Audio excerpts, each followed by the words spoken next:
নমস্কার ভিউয়ার্স, আমি অর্ণব শাহ। আপনি দেখছেন জিও ফ্রন্ট উইথ অর্ণব। দুদিন ধরে দর্শক একটা নিউজ নিয়ে আমি কিন্তু আমার এই চ্যানেলে কিন্তু বারবার আসছি। সেটা হচ্ছে ভারতের সার ক্রিক, গুজরাটের উত্তরে যে অংশটা রয়েছে সেখানে কিন্তু পাকিস্তান কিন্তু সেখানে এনগেজমেন্ট কিন্তু অনেক বাড়াচ্ছে। আজকে একটা নতুন খবর নিয়ে এসেছি যে সেই জায়গায় পাকিস্তান কিন্তু ওভারক্রাফট ইউজ করছে। এবার বলে রাখি ওভারক্রাফটটা কী। ওভারক্রাফট হচ্ছে এমন একটা যানবাহন যেটা হচ্ছে মার্শি এরিয়াতে সব থেকে বেশি চালানো হয়। এবার আপনাদের প্রশ্ন হবে মার্শি এরিয়াটা কি। মার্শি এরিয়াটা হচ্ছে যেখানে কিন্তু শুধুমাত্র স্থল নেই বা জল নেই।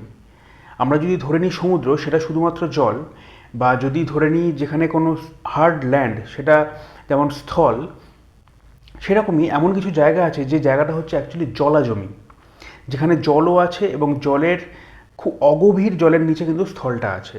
বা কোনো কোনো জায়গায় স্পঞ্জের মতো, যেখানে উপরে হয়তো জলাজমির ওপরে যে সমস্ত গাছপালাগুলো হয়, জলা গাছগুলো হয়, সেগুলো রয়েছে এবং নিচে কিন্তু ল্যান্ড রয়েছে, স্পঞ্জের মতো অবস্থা।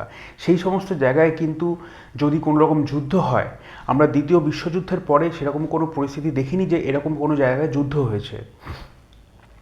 যদি এরকম কোনো জায়গায় যুদ্ধ হয় তাহলে আপনারা দেখে থাকবেন যে সেই সমস্ত জায়গায় কিন্তু ট্যাঙ্ক নিয়ে যাওয়া কিন্তু সম্ভব নয়, কারণ ট্যাঙ্কের কিন্তু সেই ক্ষমতা নেই যে সেই জায়গার গভীরতা বা যেখানে যদি জল থাকে সেই জলের কতটা গভীরতা সেটা দেখে ট্যাঙ্ক সেখানে চলবে।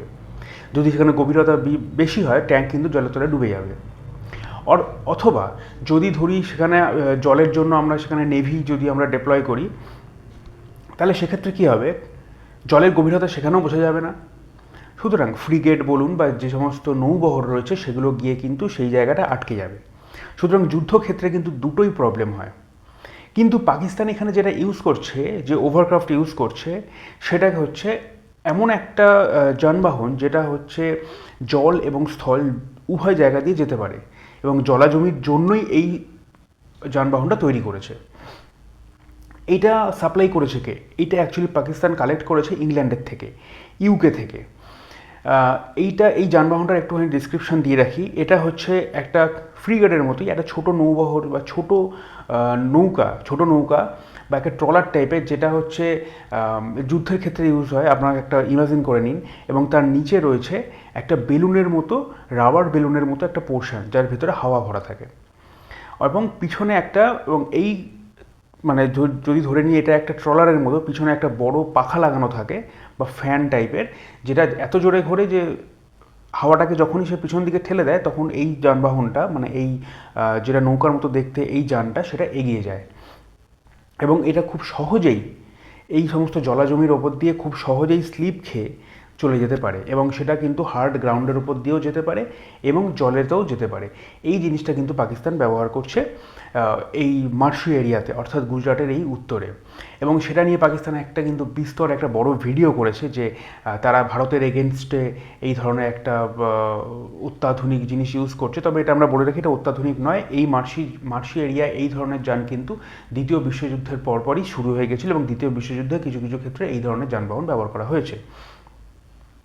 সুতরাং এখান থেকে আমরা বুঝতে পারছি পাকিস্তান ভিডিওটা সবার সোশ্যাল মিডিয়ায় রেখে কী বোঝাতে চাইছে।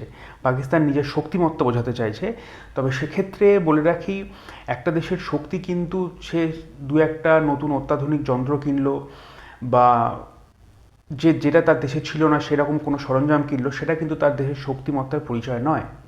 একটা দুটো জিনিসে একটা দেশ তখনই শক্তিশালী হয়ে ওঠে যখন সেই দেশের অর্থনৈতিক অবস্থা বা অর্থনীতি দুটোই যখন শক্তিশালী হয়। সেক্ষেত্রে আমরা যদি পাকিস্তানের বর্তমান অবস্থাটা দেখে থাকি, সেক্ষেত্রে আমরা দেখব পাকিস্তানের কিন্তু খুবই খারাপ অবস্থা।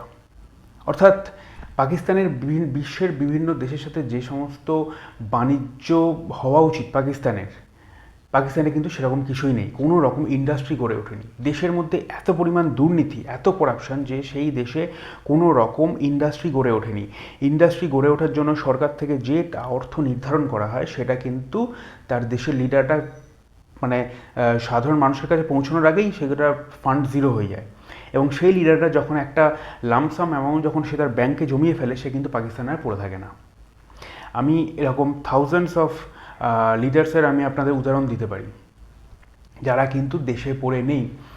লিডারের কথা ছেড়েই দিন, যে সমস্ত মেজর জেনারেল রয়েছে বা আর্মিতে যে সমস্ত ওদের লিডার বা সোলজাররা রয়েছে, আপনারা শুধু গিয়ে দেখবেন যারা রিটায়ার করছে এবং যারা দুর্নীতিগ্রস্ত ছিল, যারা একটু ব্যাংকে টাকা পয়সা জমিয়েছে, তারা কিন্তু পাকিস্তানে কেউ পড়ে নেই।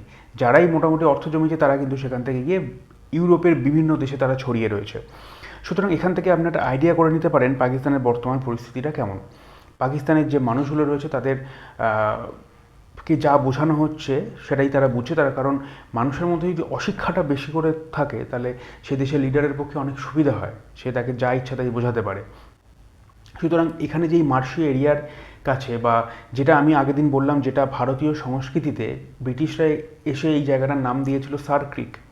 অ্যাকচুয়ালি এই জায়গাটার নাম কিন্তু সার ক্রিক নয়, এই জায়গাটার নাম হচ্ছে বানগঙ্গা, যেটা ভারতীয় সংস্কৃতিতে পাওয়া যায় বা ভারতীয় নাম।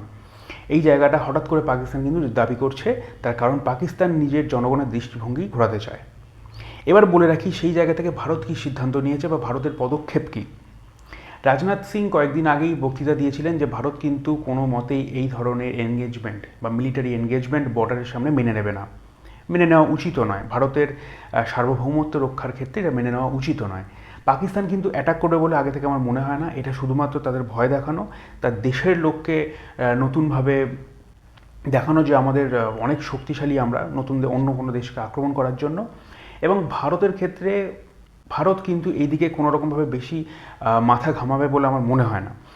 তার কারণ ভারত এখানে মানে অলরেডি সেখানে কিছু অপারেশন লঞ্চ করেছে, যেগুলো হচ্ছে নেভি তাদের যে সমস্ত প্র্যাকটিস থাকে, মানে নেভি যখন কোনো জায়গায় নেভি যখন এনগেজ হয় কোনো যুদ্ধে, সেখানে তাদের কিছু প্র্যাকটিস তার আগে থেকে করে, নৌবহর থেকে নৌবহর নিয়ে অথবা যে ফাইটার জেট নিয়ে, সেটা কিন্তু ভারত সেখানে অলরেডি শুরু করেছে। সেখানে কিন্তু ভারতীয় আর্মি কিন্তু অলরেডি সেখানে ল্যান্ডে নেমে সেখানে কিন্তু যুদ্ধাভ্যাস করছে। এই হচ্ছে বর্তমান পরিস্থিতি। এবার বলে রাখি পাকিস্তান এটা করছে তার কারণটা কি। পাকিস্তান এটা করছে তার কারণ, পাকিস্তানের ধারণা হচ্ছে যে এতদিন পর্যন্ত জো বাইডেন ছিল আমেরিকায়, পাকিস্তান কোনো রকম কিছু করতে পারেনি, কারণ জো বাইডেন কিন্তু পাকিস্তানকে কোনো রকমভাবে হেল্প কোনো দিন করেনি। কিন্তু এখন রয়েছে ডোনাল্ড ট্রাম্প পাকিস্তানকে ইউজ করছে তার স্বার্থে। পাকিস্তানও এই সুযোগে যে কাজগুলো তার করা উচিত নয়, যে সমস্ত কাজগুলো থেকে তার এই সময় বিরত থাকা উচিত, দেশের দিকে নজর দেওয়া উচিত, সে কিন্তু সেই সমস্ত কাজগুলো বেশি করছে। কেন বেশি করছে? কারণ জানে ডোনাল্ড ট্রাম্প চলে গেলে সে কিন্তু এই কাজগুলো আর করতে পারবে না। আমি এখানে কোন কাজের কথা বলছি?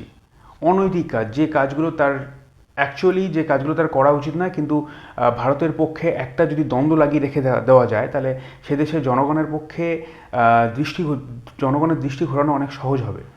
সেটাই পাকিস্তান চেষ্টা করছে। এবার বলে রাখি ডোনাল্ড ট্রাম্প পাকিস্তানের থেকে কী স্বার্থসিদ্ধি হতে পারে। ডোনাল্ড ট্রাম্পের পাকিস্তানের থেকে বাগরাম এয়ার স্পেস, যেটা তারা আফগানিস্তানে ফেলে গিয়েছিল জো বাইডেনের সময়, ডোনাল্ড ট্রাম্প এসে সেই জায়গাটা কিন্তু আবার দখল করতে চায়। আফগানিস্তান সেই জায়গাটা দিতে চায় না, পাকিস্তান সেই জায়গাটা হেল্প করছে আমেরিকাকে। যখন পাকিস্তান ধরে নিয়েছে আমি আমেরিকাকে হেল্প করছি, এবং সেই সুযোগে পাকিস্তান কিন্তু এই ধরনের কাজ করছে, এবং কারণ পাকিস্তানের বিশ্বাস আমি যদি এখন যা ইচ্ছা করি না কেন, আমেরিকা কিন্তু আমাকে কিছু বলবে না। এই জায়গা থেকে শুধু কিন্তু পাকিস্তান এই ধরনের কর্মকাণ্ডে এখন জড়িয়ে রয়েছে। আপাতত এই পাকিস্তান এবং এই গুজরাটের সার্কিট নিয়ে নিউজ এইটুকুই রয়েছে। এরপরে নতুন কোনো আপডেট এলে সেটা সবার আগে নিয়ে হাজির হব আমি আপনাদের সামনে। এখন এই পর্যন্তই। জয় হিন্দ, জয় ভারত।